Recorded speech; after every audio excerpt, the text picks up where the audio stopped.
A'udzubillahi minasyaitonirrajim. Bismillahirrahmanirrahim. Assalamualaikum warahmatullahi wabarakatuh. Alhamdulillah hamdan katsiran thayyiban mubarakan fi kama yuhibbu rabbuna wa yarda. Asyhadu an la ilaha illallah wahdahu la syarikalah wa asyhadu anna Muhammadan abduhu wa rasuluh. Amma ba'du fa inna asdaqal hadisi kitabullah wa khairal huda huda Muhammadin sallallahu alaihi wasallam wa syarral umuri muhdatsatuha wa kullu muhdatsatin bid'ah wa kullu bid'atin dhalalah wa kullu dhalalatin finnar. Ma'asyiral muslimin wal muslimat, sidang majelis yang semoga Allah muliakan dunia dan akhirat. Alhamdulillah, izin Allah kita bisa berkumpul kembali di majelis ilmu di Al-Hujjah ini, yang mudah-mudahan kumpulnya kita bisa menjadi sabab Allah datangkan kemuliaan yang baik dalam hidup ini insyaallah. Ya jamaah yang Allah muliakan, kita akan coba membahas tentang rahasia hidup. Ya, padahal hidup enggak perlu rahasia ya, karena transparan. Allah ciptakan manusia untuk beribadah. Wa ma khalaqtul jinna wal insa illa liya'budun. Tidaklah aku ciptakan jin dan manusia kecuali untuk beribadah. Entah bagaimana orang bisa mengatakan ini rahasia hidup, ini transparan. Ya, jadi kalau orang ditanya kamu hidup untuk apa? Rahasia dong. Ya, nggak bisa begitu. Lawang tercipta untuk beribadah kok bahasanya rahasia. Bahkan harusnya saling mendukung bagaimana caranya supaya tegak apa yang diinginkan. Kita tercipta untuk beribadah kepada Allah. Nah, sehingga kalau orang sudah tahu bahwa inti hidup ini adalah beribadah kepada Allah, maka kondisi di mana dia berada harus disesuaikan dengan target utama tercipta kita untuk beribadah. Mulai punya lingkungan yang baik, punya sahabat yang baik, punya penuntun hidup yang baik, terus mempertahankan sabar. Apa kata Allah? Wa ja'alna minhum a'immata yahduna bi amrina lamma sabaru. Dan Allah menjadikan pemimpin-pemimpin yang baik yang bakal memimpin kamu ini ketika kamu bisa bersabar kepada Allah. Oh, Masya Allah. Ya, kan orang sabar butuh dukungan. Kalau nggak didukung ya orang susah untuk sabar. Ya, makanya kita pengen Allah berikan kemuliaan itu buat kita. Karena memang secara umum Allah yang mengatakan bahwa Allah itu kan uji manusia untuk mengetahui kelas diri orang tersebut untuk apa. Wa ma khalaqtul jinna wal insa illa liya'budun. Tidak Allah ciptakan dia kecuali untuk beribadah. Nah, ibadah yang seperti apa? Ini yang mungkin perlu dibahas. Balillah yamuddu alaihim an hadakum lil iman. Balillah yamunnu alaikum an hadakum lil iman. Al-Hujurat ini Allah pernah mengatakan bahwa begitulah cara Allah menguji manusia agar imannya itu terasa. Karena orang kalau nggak diuji belum kelihatan imannya ada atau tidak. Tapi kalau ujian akan membuat orang itu mengerti bahwa dia punya iman, dan dia yakin sekali bahwa ujian ringan maupun berat nggak merubah fungsi dirinya gitu. Dirinya tercipta untuk beribadah kepada Allah. Dia pahamlah intinya hidup. Kemudian dia juga tahu bahwa Allah ini tidak mungkin uji dia di luar batas kemampuan, karena konsekuensinya kalau di luar batas kemampuan orang akan menjadi orang yang kafir, kufur. Ya, banyaklah dalil mengenai ini. Banyaklah dalil mengenai ini. Ketika Allah firmankan, yamsaskallahu bidurrin falakashifa lahu illa huwa yuridka bi khairin fala radda li fadli yusibu bihi man yasha'u min ibadi wa huwal ghafurur rahim. Allah sendiri yang mengatakan dalam surat Yunus ayat 107 ini mengatakan bahwa wa yamsaskallahu bidurrin falakashifa lahu illa huwa. Kalau Allah sudah turunkan mudarat, tidak ada yang bisa mencegah. Begitu pula sebaliknya. Wa yuridka bi khairin fala radda li fadli.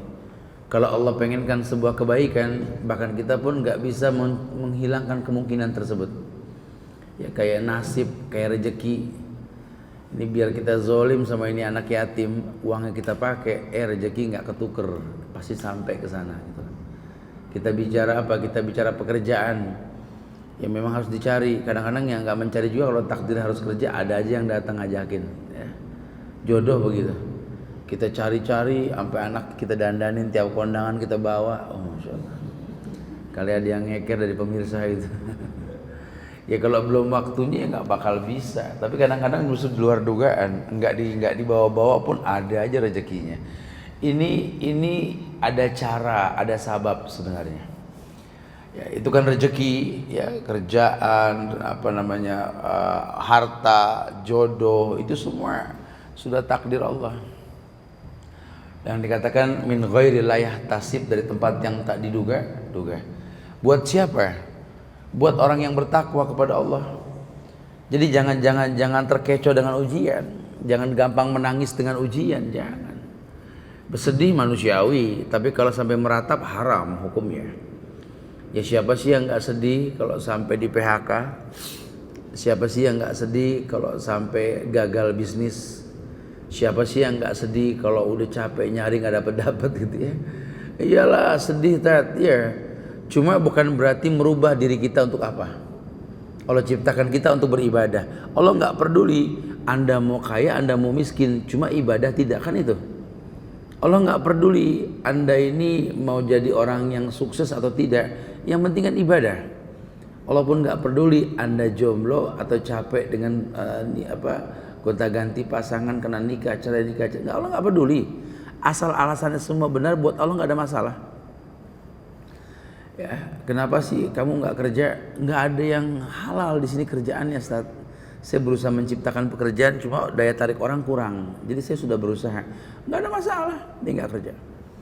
Kamu kenapa nggak nikah? Emang nggak ada yang mau? Banyak yang mau, Ustaz, cuma nggak jelas gitu ya. Oh berarti dia tunda, itu sebuah kebaikan. Ini nggak disalahkan dalam Islam. Karena dia belajar mencintai sesuatu karena Allah, membencinya pun karena Allah. Jadi bukan dia kesampingkan Allah. Ini orang yang baik, orang yang sukses. Surat Al-Hajj ayat 73 ketika Allah berfirman, wa yaslubhumudz dzubab syai'an la yastankidhuhu minhu du'afat talib wal matlub. Orang enggak usah terkecoh deh. Jangan sampai merasa hidup ini dia mampu segalanya. Wa matasawun illa masyaallah. Kamu enggak mungkin mampu kecuali izin Allah. Di surat Al-Hajj ayat 73 ini Allah mengatakan, jika lalat itu merampas sesuatu dari mereka, ya, tiadalah mereka dapat merebut kembali dari lalat itu. Amatlah lemah yang menyembah dan amat lemah pula yang disembah. Sampai Allah contohkan, coba deh lihat, kita lagi makan, kemudian lagi nafsu, itu laler nempel. Laler bisa ngilangin nafsu kita, betul? Nggak ada yang bisa mencegah. Kita mau pakai lilin, kita mau pakai air di plastik digantung, udah waktunya nempel menempel tuh lalat. Ini kan lemah sekali. Makanya Allah mengatakan dha'ufal talib wal matlub. Jujur loh, manusia lemah loh. Untuk mencegah lalat tidak hinggap pun dia tidak sanggup. Nggak ada yang sanggup. Makanya maaf, andeng-andeng istilahnya tahi lalat gitu loh. Itu saking orang nggak sanggup untuk mengatur letak tahi lalat, betul ya? Kalau dia atur nanti warnanya nggak hitam hijau, urusannya kayak tato.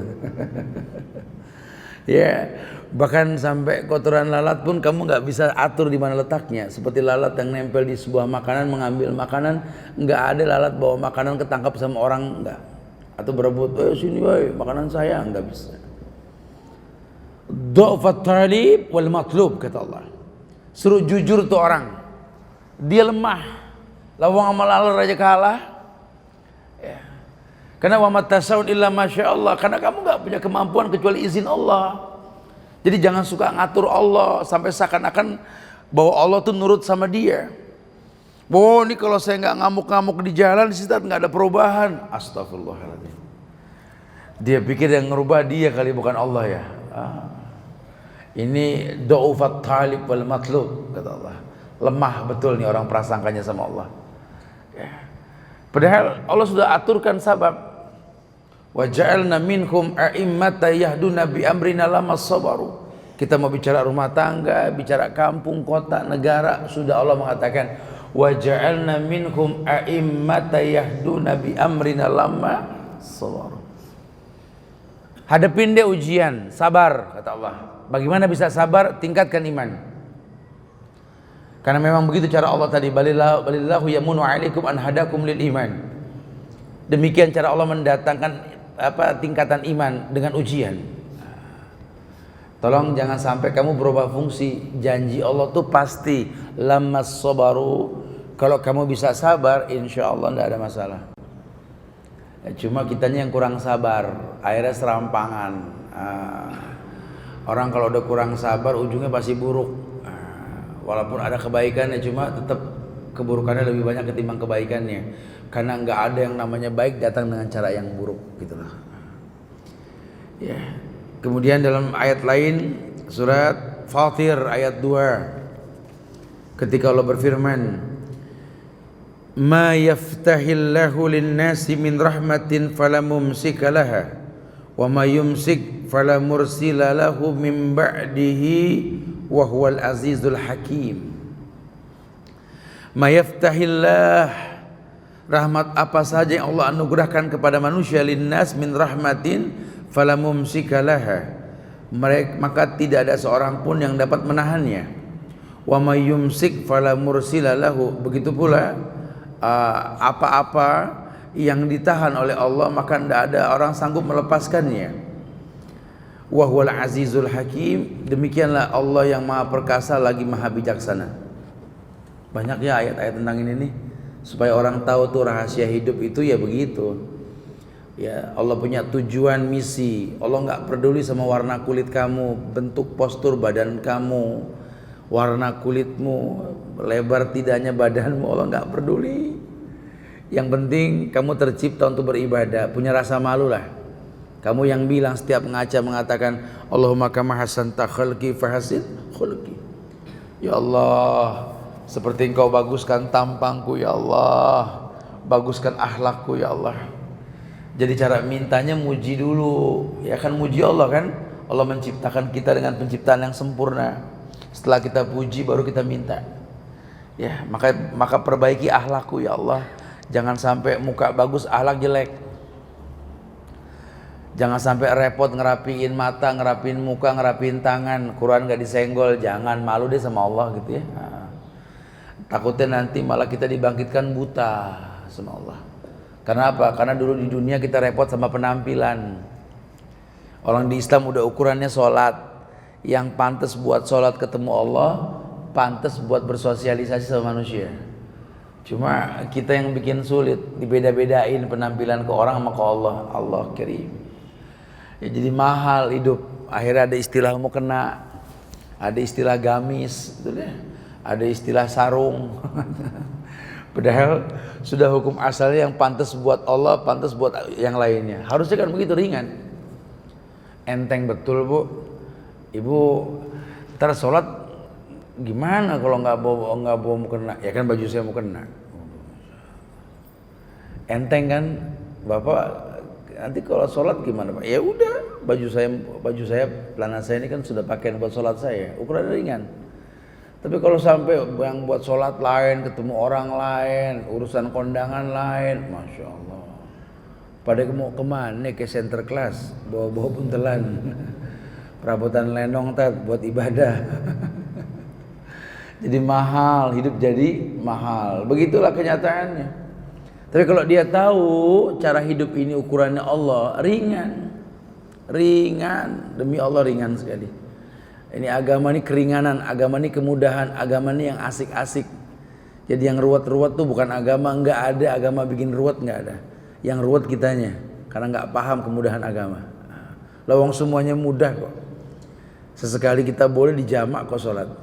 Apa alasannya kita nggak sholat? Kalau nggak ketemu masjid gimana? Ju'ilal ardo li ummati masjidan. Dijadikan bumi ini untuk umatku masjid. Ringan banget kan? Ringan. Di negeri kita memang jarang kelihatan sih orang sholat di parkiran ya, kalau nggak jumatan di instansi gitu ya. Tapi kalau di negeri-negeri luar sana ya nggak heran. Pokoknya masuk waktu untuk sholat ada masjid lebih utama. Kalau nggak ada masjid, tancapkan sutroh, letakkan sutroh di depan kita, takbir, Allahu Akbar, biasa. Di negeri Arab sendiri yang Ka'bahnya lebar, warganya itu kalau jauh dari Ka'bah berkumandangnya azan, sholat dimanapun dia berada, selama nggak ada yang menghalangi sholat. Jadi kita nih perlu dibudayakan sebenarnya ya. Makanya saya sih agak sedikit coba memberikan gambaran. Contohnya anak-anak yang futsal, anak-anak yang sedang main basket ya, di stadion atau di ruangan yang mereka sewa gitu ya. Mungkin terkesan tempat-tempat seperti itu musolahnya kecil, bukan masjid. Jadi kalau nggak nampung orang, nggak ada alasan nggak sholat, itu ring basket kamu jadi sutroh kamu bisa itu. Gitu. Itu gawang sepak bola futsal kamu itu bisa jadi sutroh kamu itu. Sehingga ukurannya betul. Lah kan kalau main basket, main bola kan celana pendek. Yang nyuruh celana pendek siapa? Itu kan lutut kelihatan haram betul. Islam nggak melarang mau main futsal, mau main basket boleh, tapi jangan melanggar hukum, betul gak? Sehingga nggak ada alasan dia nggak sholat, kitanya yang bikin ruwet sendiri. Style kita yang atur, ya kerusakan, timbullah keburukan. Wa iyadubillah wa na'udzubillah, tidak ada seperti itu harusnya. Ada sebuah sabda, beliau pernah bersabda, Rasul pernah bersabda, "Dzaqa ta'mal iman man radiya billahi rabban wa bil islami dinan wa bi Muhammadin rasulan." Akan merasa lezatnya iman orang yang ridho Allah Rabbnya, Islam agamanya, Muhammad nabinya. Artinya begini, kalau memang kita pengen merasakan manisnya iman, tolong ridho sama Allah sebagai Rabb, ridho Nabi Muhammad sebagai Nabi dan Rasul, ridho kepada Islam sebagai agama yang telah ditentukan. Alasannya apa? Karena kalau aturan mainnya ke Allah ringan dan mudah. Allah nggak mungkin yukallifu nafsan. Allah la yukallifu nafsan illa wus'aha.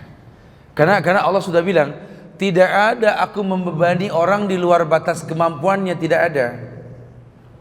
Bukan yukallifullah, tapi la yukallifullah. Yang namanya Allah tidak akan uji orang di luar batas kemampuannya. Kalau orang kenal Allah, dia husnuzon sama Allah. Cuma ini kan yang banyak kita nggak kenal Allah, kita cuma ngaku hamba Allah, kita nggak hafal nama Allah. Itu yang terjadi. Dan ukurannya tidak kenal Allah tuh bukan cuma sekedar nggak hafal nama Allah. Ketika dia lupa yang dia punya cuma titipan, itu dia nggak kenal Allah itu. Kalau dia kenal Allah, dia yakin ini semua titipan. Yang punya bakal minta, yang punya bakal minta, gitu loh. Jadi nggak munyain. Ini kan yang kadang-kadang kita suka salah nih, dititipin munyain gitu loh. Dititipin harta, sampai nggak mau kehilangan harta. Gara-gara jagain harta sampai nggak sholat. Coba. Ya, dititipin anak, bikin aturan sendiri sampai anak nggak berkembang, kita yang ngatur. Udah nak, kamu yang penting diumum dulu deh, agama gampang tak kalau udah lulus. Dia nggak tahu anak kalau udah lulus baru belajar agama, lidahnya kaku, itu dah. Ngaji nggak betul-betul dah. Ya, ini punya pasangan, dibikin aturan yang membuat dia enggan beribadah. Bukan mendukung dia untuk beribadah, malah mengganggu ibadahnya. Yang perempuan pengennya laki dekat dia mulu, jangan kemana-mana, dah udah sini aja dah. Makan nggak makan asal ngumpul, dipegangin kayak ikan dalam sumur, muter aja di rumah. Yang laki begitu juga ke yang perempuan. Aturan mainnya kadang-kadang melanggar syariat. Ini kan kerusakan. Makanya ketika kita atur sesuatu yang tidak seperti Allah atur, berat rasa akan kita rasa. Nah kalau sudah berat, nanti macam-macam tuh kasusnya. Karena komplain dengan apa yang dia rasa. Wa yadubillah wa na'udzubillah. Janganlah seperti itu. Kita harus ridho dengan Allah, dengan Nabi Muhammad, dengan Islam, supaya kita ini nggak bablas, ya, nggak terjadi kerusakan. Ayo, umum sih ya, karena kalau orang yang tahu rahasia hidup, janji Allah, orang yang beriman, orang yang tahu rahasia hidup ini, baik laki maupun perempuan, asalkan dia tahu rahasia hidup itu iman, falanuhyiyannahu hayatan thayyibah. Allah pasti kasih hidup yang baik. Dia mau tinggal dimanapun, kalau cara hidupnya baik, akhirnya baik. Ya. Ini kita lihat nih orang-orang dulu yang berdakwah ke negeri-negeri yang tak bertuan. Sampai orang-orang Arab itu kan sampai ke pojokan Irian itu ya. Dulu namanya bukan Irian. Yang namain Irian ya orang Arab. Kita nggak paham tuh. Walaupun sekarang jadi kota Injil gitu ya. Itu yang namain Irian ya Arab. Karena Irian tuh Oryan. Irian arti orang yang telanjang. Dulu orang Arab sampai ke sana tuh orang telanjang semua di sana. Sampailah peradaban kepada mereka, mulai kenal baju. Jadi istilah orang yang beradab, orang yang modern itu orang yang pakai baju. Tapi kemarinya dibalik. Orang bilang kalau orang modern, orang kenal peradaban itu nggak jadul. Yang jadul itu yang bajunya gombrong, ya, yang rapet. Kayak orang dulu gitu ya. Kadang-kadang saya suka dengerin canda anak muda tuh. Kalau temennya rapi, pakai kerudung, diketawain. Kayak orang dulu, kayak orang dulu. Orang lagi pakai kopiah, songkok, kupluk, pakai koko. Ya, kesannya itu nggak kelihatan gemerlap, nggak glamor. Kenal si Fulan nggak? Fulan yang mana? Itu yang kayak orang dulu bajunya. Oh, ini mulut kadang-kadang. Ya dianggap ini orang yang seperti ini kayak orang dulu yang seakan-akan nggak paham adab, nggak paham apa kultur gitu loh, custom. Ya padahal tidak, ini orang yang berilmu. Lawang hukum asalnya orang telanjang itu orang yang nggak beradab kok, makanya datang peradaban dipakein baju. Sekarang enggak, malah orang kalau pakaiannya rapat dibilang nggak gaul. Kalau ukurannya nggak apa baju pendek atau aurat kelihatan dikatakan gaul, berarti yang paling gaul ya kambing, betul ya? Wih kambing gaul, kenapa? Nggak pakai baju.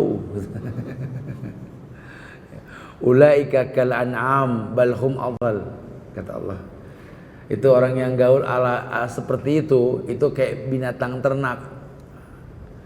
Ulaika kal an'am bal hum adhal. Mereka kayak binatang ternak bahkan lebih sesat. Iyalah. Lawang hidupnya ini nggak ada manfaat, cuma disibukkan sama cari makan saja. Lihat dah, kita kalau ngeliat kambing, lihat sapi, lihat kerbau, ngegayem ya ngegayem. Emang dia kan mamalia ya. Tuh kita dibilang kayak an'am tuh. Ya, saya seringan ngeliat kamu jajan ketika kamu ngaji, emang. Ya kalau yang namanya ngaji itu ya Allah seminggu sekali, sebulan sekali, jajan tiap mutnya tiap jam, ya udah gemuk. Ya. Ada aja yang dikunyah. Wah ini ada yang salah nih. Falanuhiyannahu hayatan thayyibah. Allah janji, Allah kasih kehidupan yang baik. Wala najziyanahum ajrahum bi ahsani ma kanu ya'malun. Allah janji diberikan balasan lebih baik ketimbang kebaikan yang dia lakukan. Kau beri sepiring orang makan karena Allah ikhlas dan dia membutuhkan, Allah jamin hidupmu tak akan pernah kelaparan. Itu janji Allah. Anfik udfik. Apa satu biji apa padi gabah itu akan membuat tumbuh 7 batang padi. Pada setiap batang padi tersebut akan memiliki 100 biji. Lihat cara Allah tuh mengakumulasi. Kamu tanam 1 butir jagung, diamkan 100 hari, akan balik ratusan biji. Itu Allah. Nah kebaikan tuh seperti itu. Makanya kata Nabi, hal tunsoruna wa turzakuna bidu'afaikum. Kalian suka nggak sadar kan suksesnya kalian itu karena kebaikan yang kalian gak openin. Kamu pernah bantu orang miskin kan? Ketika kamu bantu, kamu jalan, dia mengangkat tangan memohon kemuliaan Anda dari Allah. Makanya orang-orang beriman itu nggak ada kesempatan berbuat baik, istilahnya fastabikul, berlomba-lomba untuk melaksanakan kebaikannya. Ya nggak dia tolak. Surat Al-Ahqaf ayat 13. Ya, Al-Ahqaf ayat 13. Allah berfirman, Innal ladzina qalu rabbuna Allah summa istaqamu fala khaufun 'alaihim wala hum yahzanun. Orang yang ngerti rahasia hidup dan dialah orang-orang yang istiqomah dalam beragama. Kata Allah, summa istaqamu fala khaufun 'alaihim wala hum yahzanun. Orang yang begini nih tahu rahasia hidup, hidupnya istiqomah, fala khaufun 'alaihim, hidupnya enggak pernah takut. Wala hum yahzanun, dan dia enggak pernah sedih.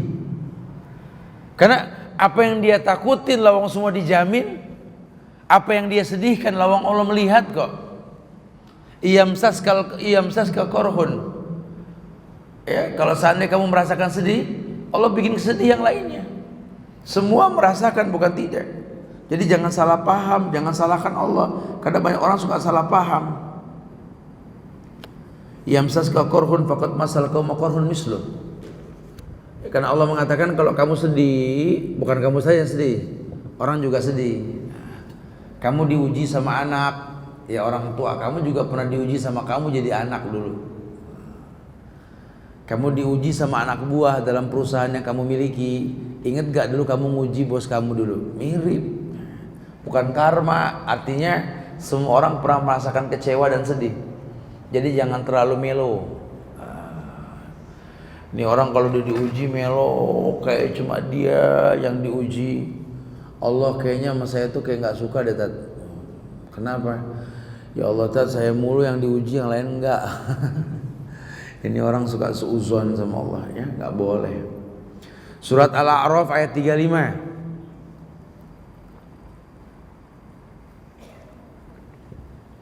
Al-A'raf ayat 35 ini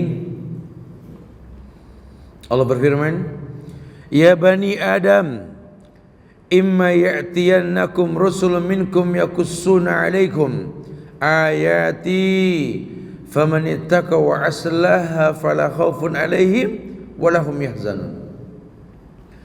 Ada model lain orang yang tahu rahasia hidup. Dalam surat Al-A'raf ayat 35 ini Allah berfirman, Ya bani Adam, hai anak Adam. Jadi yang merasa turunan Adam, yang yakin sama turunan Darwin, maaf nggak masuk nih ayat. Yang yakin dengan teori evolusi, gitu ya. Manusia dari manusia purbakala, dari monyet, gitu ya. Maaf, ini ayat bukan buat Anda. Ini ayat buat orang yang yakin dia turunan Adam. Dan saya yakin kita semua di sini ya. Amin insyaallah. Ya bani Adam, imma ya'tiyannakum rusulun minkum yakussuna alaikum ayati. Jika datang kepada kamu rasul-rasul kami, kata Allah, yang memberitahu kepada kamu ayat-ayat kami, wa man ittaqa wa aslaha fala khaufun alaihim wa lahum yahzanun. Dialah orang yang tahu rahasia hidup. Maka kalau dia bisa mengikuti yang Rasul bawa, janji Allah, fala khaufun alaihim wa lahum yahzanun.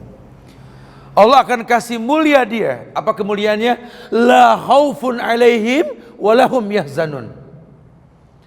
Allah hilangkan takut dalam dirinya. Allah hilangkan sedih dalam hatinya. Sama seperti Allah letakkan takut dan sedih sama siapa? Sama orang yang betul-betul tidak beriman. Walanabluwannakum bisyai'in minal khaufi wal ju' wa naqsim minal amwal wal anfus was samarat wa basyiris sabirin alladzina idza asabathum musibah qalu inna lillahi wa inna ilaihi raji'un. Karena Allah yang bilang walanabluwannakum bisyai', kami akan uji kalian dengan sesuatu. Apa sesuatunya? Minal khauf, dengan rasa takut. Orang bohong gak punya takut bohong. Takut ada, khawatir ada, sifat manusia itu.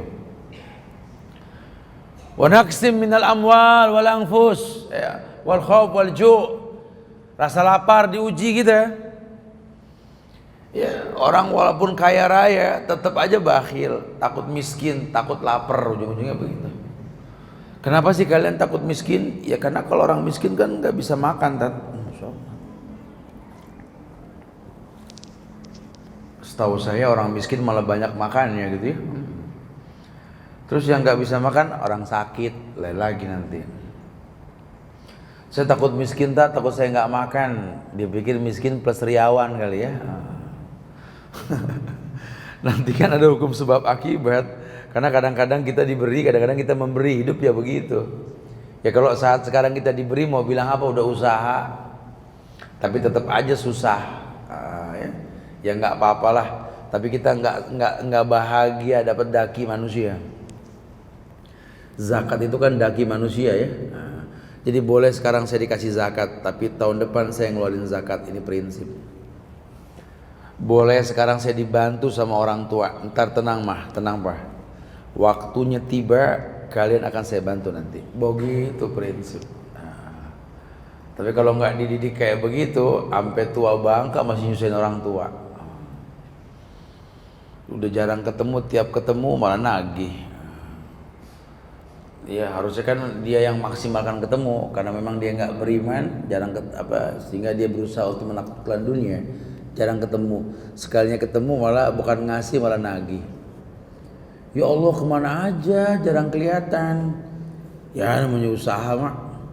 Masak apa sih mak? Nggak masak, apa ya? Bukan dia yang bawa makanan, dia yang mengkritik. Ya payah sih enggak, kuat masih masak, cuma kan nggak ada yang dimasak, makanya bagai ketemuannya begitu.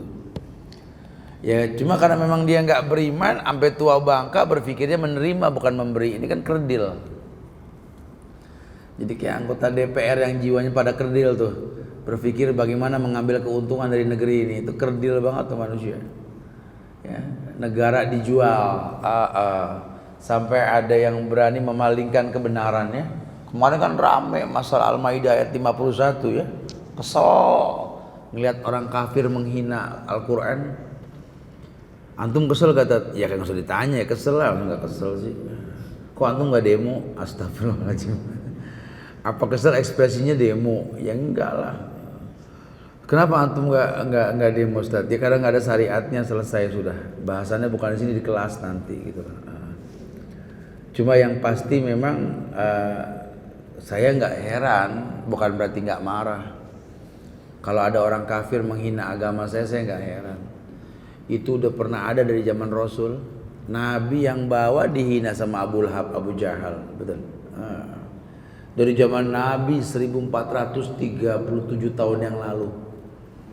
Ya, ini agama sudah dihina sama orang kafir. Itu udah nggak mengherankan. Yang mengherankan itu kalau ada orang Islam ngebela orang kafir yang merusak agama. Nah, di pojokan dunia mana juga nggak ada kecuali di Republik Indonesia tercinta, betul? Itu yang kita kudu heran. Ini orang dulu nyantrennya di mana nih? Jangan-jangan gurunya ini nggak nyambung kali nyampein sesuatu, atau jangan-jangan dia belajar bayaran sekolahnya pakai uang haram yang begini gitu loh. Ini aneh. Itu yang boleh kita aneh tuh di situ. Oh, ini nggak ngerti rahasia hidup.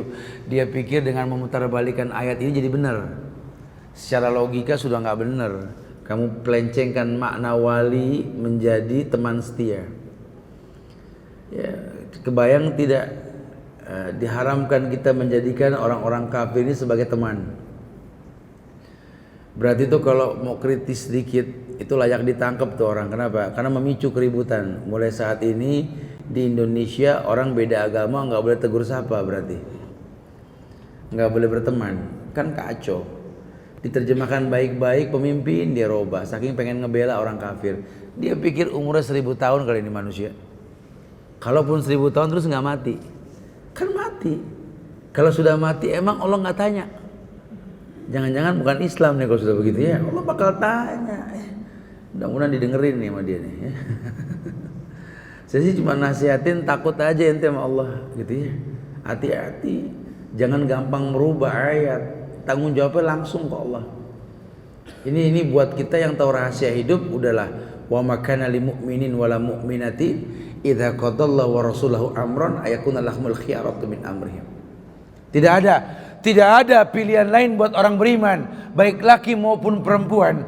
Kalau Allah telah tentukan hukum, Nabi telah memberikan hukum, tidak ada lagi yang lain kecuali sami'na wa ata'na.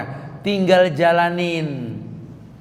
Ini Quran hudan linnas wa bainati minal huda wal furqan. Ini Quran petunjuk, pembeda antara yang hak dan yang batil. Allah turunkan Quran baik buat kamu. Kamu baca, kamu yang untung. Kamu nggak baca, kamu yang rugi. Allah nggak ngaruh. Jadi ketika kau pelencengkan Quranku, kata Allah, kamu yang rugi. Allah sih butuh kamu buat bahan bakar neraka, betul? Wuquduhan nas wal hijarah. Karena neraka ini bahan bakarnya manusia dan batu. Kalau nggak ada orang semodel kamu ini, ya neraka kurang kencang panasnya. Kan begitu ya bahasa Allah ya. Udah jangan bawa adat, jangan menjadi hakim, jangan. Sehingga ada apa-apa banyak sekali statement-statement segelintir orang yang mengatakan bahwa tidak boleh memilih tanpa penjabaran secara umum saja, karena pemilu itu kan bukan dari negeri Islam Oh Masya Allah. Udah sering disampaikan, ya iyalah nggak usah dibahas, namanya aja udah nggak Islami. Cuma masalahnya bukan itu, bukan. Ini kita numpang di sebuah negeri yang pemimpinnya diangkat dengan dipilih. Mau bilang apa? Jadi kalau Anda tidak mau memilih, Anda mendingan pindah negara, selesai urusan. Ini udah komplain gak mau pindah, anteng, ini kan ngutek namanya. Kalaupun Anda nggak milih juga nggak ditangkap, nggak dosa. Kalau nggak ada alasannya nggak apa-apa. Kenapa nggak milih? Nggak tahu siapa yang baik siapa yang benar, ya nggak apa-apa. Islam nggak menyalahkan. Cuma Anda nggak milih, pasti ada yang terpilih, itu masalahnya. Gitu loh. Itu namanya usul dasar. Jadi hukum asalnya memang kita tinggal di negeri yang harus memilih. Kalau Anda nggak milih pun nggak ngaruh, tapi ada yang terpilih. Cuma siapa yang milih yang jadi masalah kan itu. Nah, kalau bicara nanti sistem pemerintahannya itu furu, kita nggak nimbrung dah. Kita cuma pegang dalil. La ta'ata li makhlukin fi ma'syatil khaliq. Pegang dalil. Tidak ada patuh kepada makhluk untuk maksiat kepada Allah. Kalau nanti peraturan mainnya nanti negara-negara ini dengan cara-cara yang melanggar syariat, maaf kita nggak lakukan. Tapi kalau yang namanya nggak melanggar, samina wa ata'na. Hatta lampu merah kami bakal berhenti. Kenapa? Karena ini baik. Kami nggak akan pernah melanggar lewat busway lah. Kami nggak pernah nggak pakai helm. Seat belt pun sama, 3-in-1 pun sama, genap ganjil pun oke. Insya Allah kita dukung lah. Tapi kalau kami suruh membuat sebuah ritual perayaan yang Allah nggak contohkan, perintahkan Nabi nggak contohkan, maaf. Ya takutnya saya menganggap Nabi kurang dalam dakwahnya, begitu bahasanya. Jadi megang kita hukum. Terserah Anda mau pakai cara demokrasi, nasionalis, liberalis, atau mungkin apa namanya secara khilafah atau kerajaan mulkiyah, maaf muskilah. Itu furu, kita nggak nimbrung dah. Buat kita yang penting aturannya nggak melanggar syariat. Ya, Anda mau turunkan pajak, BPJS, apa urusan Anda sama Allah lah. Kalau kami bisa menghindar, kami menghindar. Kalau enggak, ya udah terpaksa kami lakukan. Karena kami belum bisa hijrah. Itu baru namanya furu. Nah kita nggak masuk ke furu, kita baru masuk ke usul. Karena kalau nanti terangkat orang kafir menjadi pemimpin, nasib kebijakannya ada dari dia. Mungkin masjid pun akan dirampingkan karena kebanyakan. Banyak masjid kosong. Inisiatif Pak Gubernur kurangin dah supaya kalian jadi penuh, kompak. Masya Allah. Makin langsing aja dah Muslim di Indonesia kalau begitu ya. Itu terjadi bukan tidak. Nah kita nggak pengen yang seperti itu. Ya. Iya. Ya bani Adam, imma ya'tiyannakum rasul minkum yakussuna alaikum ayati famanittaqu aslaha fala khaufun alaihim wa lahum yahzanun. Surat Al-An'am ayat 48. Allah berfirman, "Wa may yursilul mursalin illa mubasysyirin wa mundzirin. Faman amana wa aslaha fala khaufun 'alaihim wa lahum yahzanun." Dan tidaklah kami mengutus para rasul itu melainkan untuk memberi kabar gembira dan memberi peringatan. Barang siapa beriman dan mengadakan perbaikan, maka tidak ada kekhawatiran pada mereka dan tidak pula mereka bersedih hati. Nah, Al-An'am ayat 48 ini. Lagi-lagi orang yang tahu rahasia hidup nggak bakal sedih, nggak bakal terpengaruh sama keadaan. Karena yang dia tahu hidup ini ibadah. Kalau nanti bicara anak rewel, ngambek, kesel, ngamuk, nangis, ya biar namanya juga anak-anak. Tapi tetap azan berkumandang, sholat.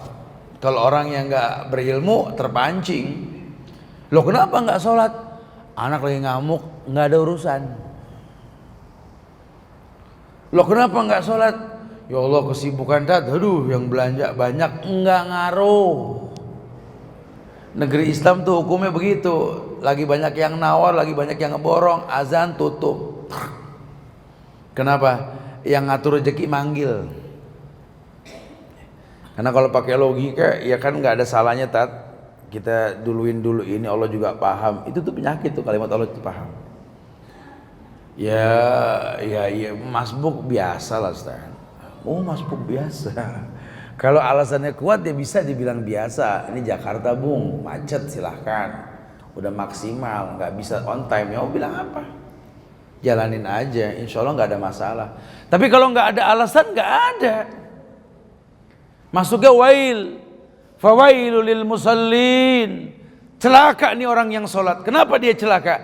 Alladzina hum an sholatihim. Karena ngulur-ngulur waktu sholat. Atau ciri khas munafik, idza qamu ila sholati qamu kusala. Kalaupun dia bangkit sholat, bangkit dengan malas. Allahu Akbar, Allahu Akbar. Ya Allah, udah subuh. Salah kalian yang ajan disalahin. Bukan bersyukur bisa bangun subuh, yang ajan disalahin. Kalau orang yang hatinya bersih, ya nggak terganggu. Mungkin kalau kita kan tinggal di negeri yang suka ada tahrim tuh. Kalau mau subuh ya suka rame tuh, sholatu wassalamun alaik. Ya itu memang nggak ada contohnya, itu salah. Cuma dia belum bisa ngerubah, dia ambil hikmahnya aja lah. Ini orang berisik amat jadi bangun, alhamdulillah. Begitu aja bahasa gitu. Ya jangan dikit-dikit emosi. Saya udah melek tat, pas denger yang lagi tarif saya meremai lagi tat. Ya itu dia penyakit tuh. Karena saya nggak mau denger maksiat tat. Astagfirullahaladzim. Nggak nyambung. Bahasa agama bukan begitu.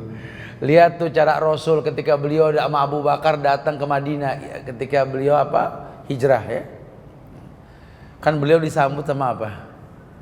Sama lagu kan, Tola al-Badru. Tola al-Badru alaina min saniyatil wada dan seterusnya gitu ya. Ini Rasul nggak mundur. Abu Bakar, kita balik lagi yuk, kayak nggak begitu. Jalan terus Abu Bakar nih PR nih, yang utama nih PR ini nih. Kita dihadapkan oleh masyarakat yang senang sama musik. Karena dulu musik sempat jadi cara beribadahnya orang-orang kafir gitu loh. Terus gimana Rasul? Maju terus. Ya namanya berjuang mak lecet pastilah, besot pasti gitu ya. Yang penting kan targetnya jelas, visi misinya nggak berubah. Ya jadi bukan kapok. Jangan kayak guru yang totonya ngajuin pengunduran diri. Assalamualaikum Ustaz. Waalaikumsalam. Ini Ustaz buat antum. Pas buka astagfirullah. Ini apa sebab kok ngundurin diri? Anak-anak nakal tadi di kelas. Ya. Terus ente mau punya murid yang nggak nakal, yang diem gitu, nggak usah di sekolahin juga udah bagus tuh anak gitu ya. Lah memang PR guru di situ. Apa ada istilah orang-orang ulama mengatakan tidak ada murid yang nakal dan males, yang ada guru yang males. Tidak ada anak yang nakal dan bodoh, yang ada guru yang males. Berarti nggak bisa merubah. Lah kalau orang tahu inti hidup, dia paham khairun nas anfa'uhum linnas. Sebaik-baik manusia yang paling bermanfaat buat orang lain, ini tahu rahasia hidup. Nikah, waktu belum nikah nggak ketahuan aslinya pasangan. Pas sudah nikah baru astagfirullahaladzim, ya Allah, saya mau pisah aja deh, saya nggak kuat. Ya harusnya ketika kamu tahu kekurangan pasangan kamu, ya harusnya tutupin, nasihatin. Kecuali kalau dinasihatin dia nggak berubah malah menentang, ambil keputusan. Ini nasihat belum udah mundur teratur. Salah. Justru disitulah fungsimu untuknya. Buka itu pintu awal sayang cinta kita sama pasangan kita karena kekurangan yang dia miliki. Tutupi kekurangannya. Harusnya begitu. Cuma kalau orang yang nggak ngerti rahasia hidup, hidup ini bermanfaat buat orang rahasianya gitu ya, dia akan cemooh ujian. Dia akan cemooh ujian. Dia akan anggap bahwa ujian ini sesuatu yang memang membuat rusak semuanya. Itu yang salah tuh. Nggak boleh di Islam, nggak boleh kayak begitu. Tayyib. Kemudian di surat Al-Baqarah ayat 38.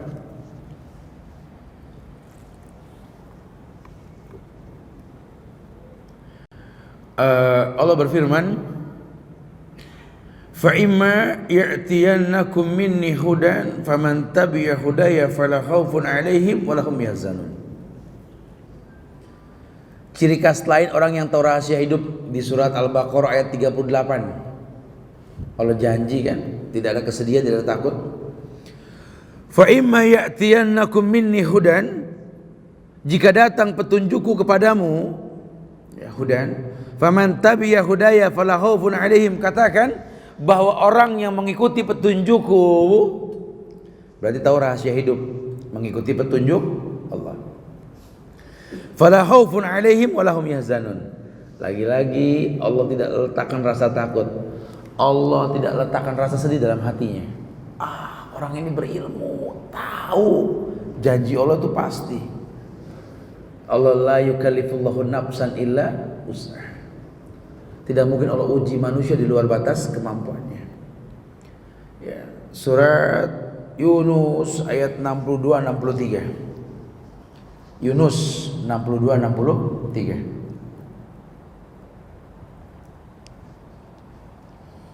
Intinya hidup, rahasia hidup, menjadi aulia Allah, menjadi wali-wali Allah. Setiap orang bisa jadi wali Allah, nggak perlu turunan Rasul tok. Asal apa? Ala inna awliya Allahi la khaufun alaihim wa lahum yahzanun alladzina amanu wa kanu yattaqun. Ketahuilah bahwa sesungguhnya wali-wali Allah itu tidak punya rasa takut dan khawatir. Walahum yahzanun, mereka enggak bakal sedih. Alladzina amanu wa kanu yattaqun, mereka orang yang memang standby iman dan bagus takwanya. Jadi sebenarnya siapa aja yang bisa beriman bertakwa dia wali Allah. Enggak perlu pakai udang-udang gitu ya. Karena di kita ini kadang-kadang sebenarnya kalau orang fashion, tahu sejarah fashion, banyak manipulasi sejarah loh. Tahu fashion aja ya, arti fashion yang dimaksud ini penampilan, pakaian dari tiap negara. Ya, kita menganggap bahwa mereka itu ulama-ulama dari Arab, wali-waliullah. Ketika kita lihat gambar tayangan filmnya, penampilan mereka tidak ada orang Arab begitu. Lihat itu topinya Pangeran Diponegoro, sorban Pangeran Diponegoro itu. Masih ingat gak bentuknya? Tuanku Imam Bonjol, masih ingat gak bentuknya coba? Ya, gitu ya. Ya, nggak ada orang Arab pakai sorban begitu, nggak ada. Fadhal, utak-utak tuh jazirah Arab nggak bakal ketemu. Itu yang pakai itu pendeta India, cuma warnanya kuning. Ya, jadi ini sudah pembelencengan sejarah sebenarnya. Belanda pengen kita paham Islam masuk ini melalui Gujarat. Pedagang-pedagang yang bercampur India, Arab, Pakistan semua nyampur, Cina atau Gujarat. Kebayang nggak sih kalau orang berdakwah itu sambil dagangan rusak urusannya. Sementara kita tahu dulu Turki Utsmani itu menyebarkan ulama-ulama ke tiap daerah. Ya, makanya Belanda ini berusaha membuat manipulasi sejarah, sehingga cuma di negeri kita yang sorban nggak pada tempatnya. Kalau antum tahu fashion yang namanya sorban, itu di Jazirah Arab nyaris semua orang Arab tuh pakai sorban. Dan sorban itu kain yang dipakai untuk beradaptasi dengan lingkungan. yakni debu dan pasir. Maka sorban orang Arab itu kayak kerudung ibu-ibu tuh. Nah, sehingga kalau pasir angin gitu dia tutup begitu. Ya, kalau dia lagi ngobrol dia begini. Orang Arab, ya, menggunakan lingkar hitam di atas kepalanya, igalnya itu. Nah, itu orang Arab. Nggak tahu gimana sorban nyampe Indonesia ditaruh di pundak, kayak serbet, betul. Ada yang muter di leher kayak slayer, ngomong barang batuk. Assalamualaikum warahmatullahi. Ustadz masuk angin, gitu ya. Jujur loh, ini kalau mau sedikit kita otak-atik sejarah supaya kita tahu yang real. Ini kita 350 tahun Belanda sudah bikin peradaban, itu bukan tidak ya. Peradaban ada di negeri kita sampai sekarang. Kita tetap berkeyakinan Yong Java, Yong Sumatera, Yong Celebes masih karakter orang Indonesia tuh bangga sama daerah masing-masing, betul? Padahal sih biasa aja sebenarnya. Kita dibikin bangga sama sukuisme. Padahal Allah menciptakan manusia bersuku-suku, su'uban lita'arafu, untuk mengesampingkan suku untuk bersatu. Dibikin sekarang. Agama pun bersuku-suku, lihat. Berfirqoh-firqoh. Kullu hizbin bima ladai farihu. Setiap suku itu membanggakan sukunya masing-masing, lihat. Sehingga serampangan jihad bawa anggota, banyak anggotanya nggak sholat Jumatan gara-gara jihad, betul? Ini rusak, nggak bisa dibiarkan. Makanya perlu tahu rahasia hidup kita. Kalau kita nggak paham ini banyak manipulasi hidup ini. Sampai kita nggak ngerti hidup mau apa sih sebenarnya, Ustaz. Jadi kita kayak orang keder, punya mobil banyak, tiap pagi bingung mau kemana. Keder tuh. Bensin penuh, supir ada, jalanan pun tahu, bukan tidak. Tiap hari telok pinggang ngadep jalanan dari pintu rumahnya. Ya Allah, kemana ini hari? Astagfirullahaladzim, kemana? Itu kan punya kendaraan. Ibu-ibu keder, belanja sayur lain, makanan lain, semua adanya di kulkas. Tiap pagi buka kulkas bingung, masak apa ya?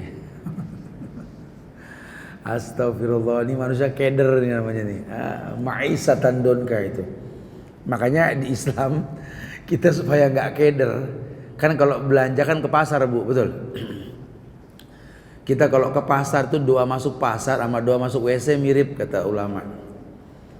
Kita doa masuk WC apa sih? Bismillah, Allahumma inni a'udzubika minal khubsi wal khaba'is. Artinya apa? Allahu a'lam. Ya Allah, aku berlindung dari setan laki, setan perempuan. Itu artinya. Di pasar setan laki, setan perempuan. Keluar dari WC kita bilang apa? Ghufranaka. Artinya apa? Allahu a'lam lagi ya, Mas. Ampunkan aku ya Allah. Sama gak sama doa masuk pasar, keluar pasar? Kita masuk WC itu kaki kiri dulu baru kaki kanan. Yang membedakan tuh masjid, kaki kanan dulu baru kiri. Tuh. Masuk pasar ya kiri dulu baru kanan dulu, ini lompat. Senengnya nyampe pasar. Cerianya muka tuh kalau sampai parkiran, sampai lobi tuh, nyampe juga. Nggak pernah ngelihat nyampe masjid, nggak ada gitu tuh ya. Ya Allah cepet amat nyampe gitu. Kita nggak ngerti rahasia hidup. Kita orang cuma ngejalanin hidup. Padahal Allah mudahkan hidup buat kita. Masya Allah. Ya, keburukan yang kita rasa kalau sudah begitu. Makanya orang yang mengerti rahasia hidup, dia akan tahu bahwa hidup ini yang mencari ridhonya Allah. Jadi kalau badan ini disehatkan sama Allah, biar Allah ridho apa?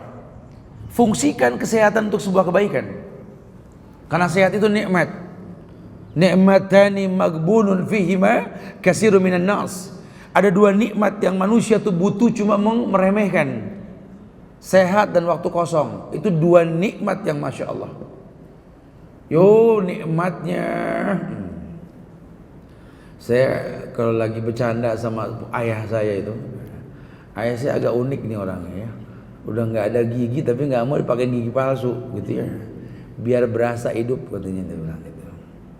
Jadi kalau lagi makan sama dia, Dia itu hobinya makan kredok, ayah saya itu. Dari muda saya tahu banget.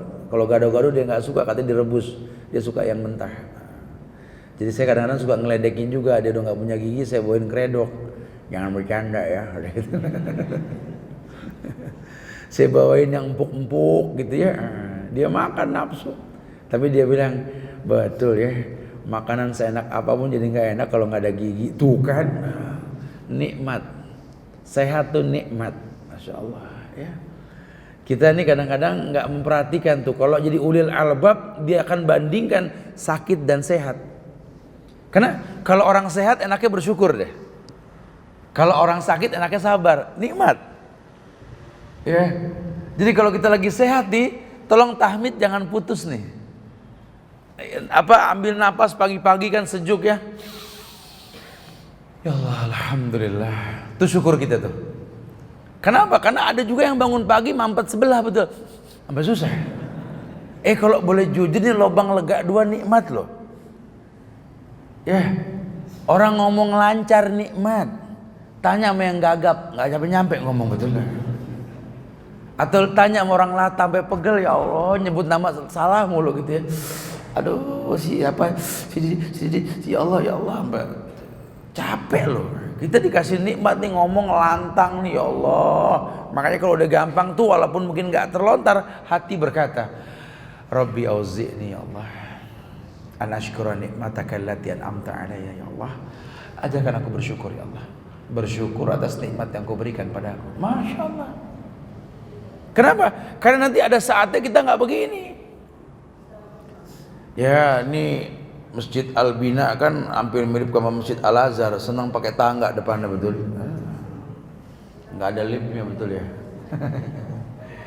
Ya, buat orang-orang yang mungkin sudah jadi masalah tangga dalam hidupnya gitu ya.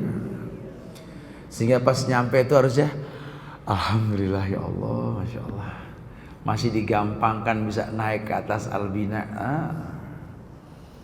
Ini malah nggak pas naik ada, yang bikin kelewatan, malah ngomong. Kenapa mesti tangga gitu? Ya, alhamdulillah pakai tangga. Coba pakai kolam kita berenang kemari, betul ya? Lepek kajian urusannya. Husnuzon kita sama Allah. Jadi syukuri, nikmati, alhamdulillah ala kulli hal. Ya. Sehingga kalau kita bersyukur Allah tambah, emang nikmat loh. Kalau lagi nikmat tuh kita bersyukur asik. Kebalikannya kalau lagi nggak nikmat kita bersabar tuh enak. Karena memang orang lagi sulit kemudian dia bersabar itu asik, apalagi dia kenal Allah.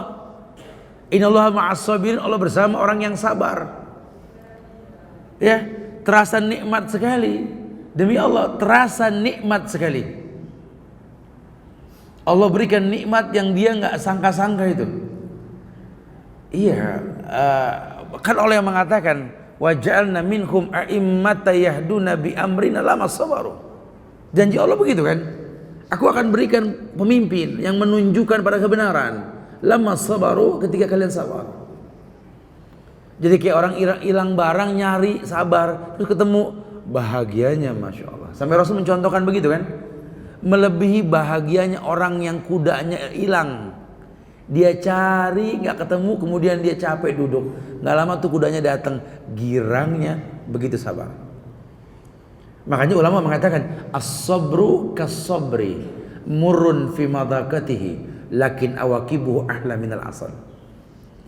As-sabru kas-sabri, sabar itu pahit kayak sobri, kayak buah yang pahit, kayak getah jadam yang pahit, kayak empedu. Ya kalau saya tuh hobi kalau motong kambing pasti saya makan empedunya. Ya. Karena dari kecil dibiasain gitu sama orang tua. Emang ke badan enak, angin takut insya Allah gitu ya. Itu masya Allah. Dimakan tak empedunya? Ya dimakan. Ini makanan paling mahal di badan kambing nih empedu. Ya. Masa tak tergantung harga kambing, betul? Kita kalau sengaja beli nggak ketemu di mana yang jual empedu, nggak ada. Beli kambing dulu baru bisa makan empedu kan. Oh nikmatnya masya Allah. Cuman jangan pecah di mulut dah. Urusannya nggak bisa ngobrol kita seharian. Tinggal cetak-cetak kayak cicak makan karet. As-sabru kas-sabri. murrun fi madaqatihi. Sabar itu pahit, ya pahit. Murrun fi madaqatihi, lakin awaqibuhu ahla minal asal. Tapi yang namanya sabar, efeknya lebih manis daripada madu. Madu manis, ini lebih manis lagi, lebih manis lagi, lebih bahagia lagi. Kita dakwain anak, ya anak yang keras kepala, ya Allah, anak saya keras kepala, mirip sama situ. Sekarang dia jalan, bikin pegel mata, pegel hati, ya Allah. Lagi apa itu anak di sana, ya Allah. Kita sabarin deh. Usaha udah, ya, doa udah, tinggal la haula wala quwata illa billah. Terus dia datang ke kita minta maaf, bawain hadiah. Ya Allah, nggak butuh dunia deh, cukup anak yang nurut. Masya Allah, subhanallah. Ya. Kita kalau urusan sama anak itu kan udah nggak main-main, betul ya. Anak suka tanya, Buya, sayangnya Buya sama aku kayak gimana sih Buya? Jelasinnya bingung nih. Bayangin ya, kalau Buya lagi terdampar di sebuah gurun Sahara yang nggak ada air, Buya bawa sekarung berlian, ya, nuntun kamu mencari minum. Ada orang yang pegang gelas air mineral setengah gelas aja, karena ngelihat kamu haus. Ini satu karung berlian Buya kasih itu orang, asal setengah gelas buat kamu. Itu cinta. Udah ndak ada artinya harta. Jiwa orang tua sudah seperti itu, betul. Terus anak bikin kecewa, sakit kan, betul. Masya Allah, sakit. Tapi kita sabarin. Kenapa? Karena nggak ada bekas anak.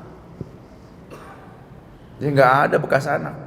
Bekas pasangan banyak, bekas anak, bekas orang tua, bekas mertua tuh nggak ada. Ya udahlah, ya Allah jaga dia dimanapun berada, ya Allah lindungi dia, ya Allah. Dia datang itu ahla minal asal, ahla minal asal, wallahi. Lebih manis daripada madu, manfaatnya pun dahsyat. Iya, orang yang mengerti rahasia hidup dia akan yakin itu. Dia akan mengerti sekali bahwa memang la yukallifullahu nafsan illa wus'aha. Allah nggak mungkin uji orang di luar batas kemampuannya, nggak mungkin. Ini kalau kita menganggap ujian ini berat, kita nggak kenal Allah. Itu yang dicontohkan sama Ayub alaihissalam. Saking sakitnya, sakit yang dia rasa, tidak ada penyakit yang paling berat di atas muka bumi ini melebihi sakitnya Ayub alaihissalam. Apa yang dia minta kalau dalam doanya? Rabbi anni masaniyad durru wa anta arhamur rahimin. Ini orang yang tahu rahasia hidup. Kita apalin tuh doa Ayub tuh kalau lagi sakit. Rabbi, duhai Tuhanku yang menciptakan diriku, anni, sesungguhnya aku, masaniyad durru, aku terkena penyakit, ya Allah. Anta arhamur rahimin, kau maha kasih, kau maha sayang. Udah gak minta sembuh, udah gak. Karena nikmat banget merasakan ujian. Nikmat banget, Masya Allah ya. Jadi kalau orang yang ngerti rahasia hidup, sedih tapi nggak melo, nggak niaha gitu loh, nggak berlarut-larut. Kita ditinggal pasangan, sedihlah dia meninggal. Siapa yang nggak sedih? Lawang bertahun-tahun jalan bareng kemana-mana berduaan, ya kayak motor sama boknya, betul? Warawiri aja. Terus misa blank, ya Allah, kayak ada yang hilang. Ya Allah. Ya. Tapi kalau dia pahami dengan benar, dia akan senyum. Mustarih, saya yakin pasanganku itu mustarih. Kenapa mustarih, Bu? Ya, dia diistirahatkan oleh Allah dari penatnya dunia. Dia orang yang capek. Tapi saya yakin dia tunggu saya di sorga nanti. Kan enak. Bukan komplain. Makanya orang perempuan kan nggak boleh nguburin di situ tuh, Bu. Nggak boleh bantu nguburin karena nggak kuat. Nggak bakal kuat kalau orang laki kuat. Masya Allah. Kalau perempuan mayit suaminya masuk ke lubang, dia ngelihat, Bu, histeris. Oh, ikut. Suruh ikut, nggak bakal mau dia. Cuma di mulut aja ikut gitu ya. Kalau kita orang laki, insya Allah enggak ya. Bahkan kita habis dikubur kita masih mendoakan gitu ya. Kalau perlu kita kipasin tuh tanah. Oh, Masya Allah. Biar cepat kering. Kenapa? Karena janji kalau udah kering baru nikah lagi gitu. Wallahu a'lam bishawab. Ya, Masya Allah, Masya Allah. Jadi kalau ngerti rahasia hidup tuh kita nggak komplain, karena Allah nggak mungkin zalim ya. Masya Allah. Semoga Allah jadikan kita orang-orang yang mengerti rahasia hidup, insya Allah ya. Yuk kita berdialog. Silakan yang mau bertanya. Akhirul da'wana alhamdulillahirabbil alamin.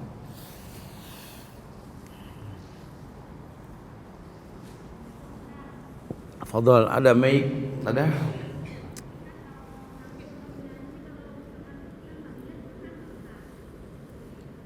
Karena jawabnya salah nih, tahu nggak ngehin. Bisa dengar? Ada mic, fadhal. Nah.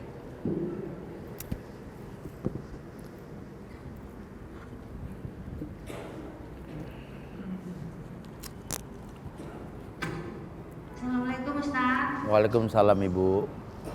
Pada waktu pemilihan nanti, kalau ada kata anak tidak memilih, apakah berdosa Ustaz? Jazakallahu khairan Ustaz. Itu aja, sini. Mic-nya lah.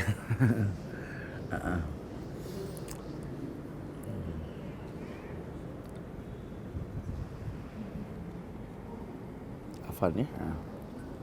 Iya, kalau gitu ditulis deh, jadi nggak repot nih panitianya nih. Oke. Iya. Ustadz, kalau nanti saat pemilu aku nggak memilih, apakah aku dosa Ustadz? Jazakallahu khair. Iya Bu, memilih itu butuh ilmu. Jadi kalau ibu memang nggak berilmu, ibu nggak dosa. Kan sudah dibilang tadi. Kita cuma tinggal di negeri yang pemimpinnya itu dipilih. Ya kalau ibu nggak milih, ya dirugikan sebenarnya gitu ya. Tapi nggak dosa. Kalau ibu nggak tahu siapa orang yang mau dipilih kan begitu ya. Cuma hilang lagi satu suara buat orang Islam kan. Nah, sementara Muslim ini tinggal 60% di Indonesia Bu. Nah, ya. Itu nggak semua tinggal di DKI. 60% itu. Paling DKI cuma 30%. Karena yang lain di daerah. Di Indonesia ini pulau-pulau ini. Dari 30% Muslim di DKI dari se-Indonesia ini, itu kan nggak semuanya layak milih. Seperti ayah, ibu, anak kecilnya banyak, betul. Tapi Islam lebih dikit lagi, mungkin 15%. Kemudian 15% itu dibagi dua tuh, Ahok sama Anies, betul? Anies sama Agus, betul ya, Afan? Itu dibagi dua lagi tuh. Itu belum yang pro non Muslim. Itu belum lagi yang golput. Sementara kita tahu orang kafir di negeri ini, di Jakarta khususnya, itu nggak ada sejarahnya orang kafir milih orang Islam, nggak ada. Walaupun mereka beda agama, mereka berkoalisi untuk membela orang kafir, betul. Nah, makin minor aja kita dah. Nah kalau udah begitu kan nasib ya. Nah, makanya ulama berpendapat tadi ini bicara usul kok. Usul itu dasar artinya Bu. Hukum asalnya kita tinggal di kota yang memang kita harus milih. Kalau enggak ya enggak apa-apa, enggak jadi dosanya. Cuma ya khawatir aja ya ada kerugian karena kita nih orang Islam nih enggak pernah dipilih sama orang kafir.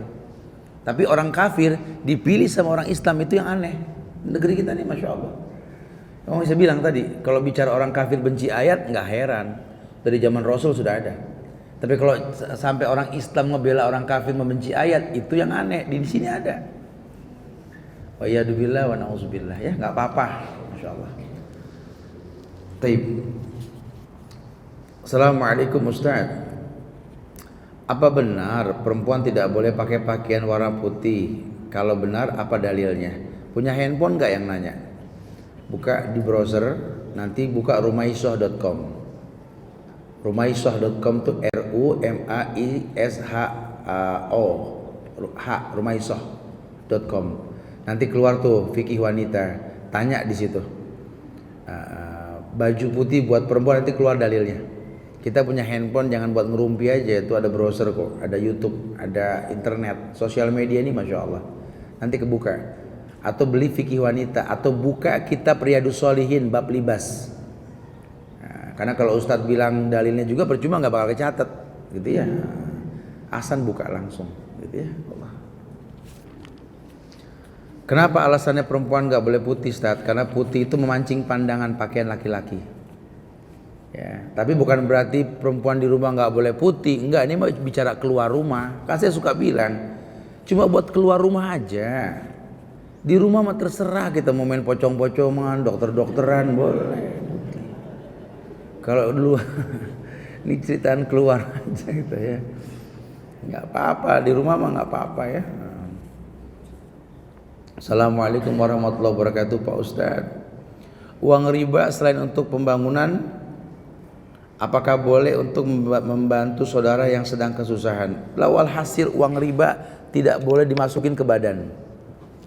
Kalau bahasanya membantu keluarga yang susah lagi ngebangun rumah atau speed tank, bantu. Kalau susah buat makan ya haram. Yang namanya haram ya haram. Kullu lahmin nabata min sukhtin annaru haqqu. Setiap daging yang tumbuh dari barang yang haram, neraka lebih berhak. Jangan. Kita mau bantu saudara, bantu yang halal, jangan pakai uang riba. Uang yang ada keluarin, nggak bakal miskin. Unfik alaik, infakkan hartamu, la infakkan kamu. Kenapa kita kalau bicara belanja, jajan sama muter-muter adventure ini pakai uang yang bagus, yang benar? Dan bantu orang pakai uang riba, jangan. Tidak boleh seperti itu.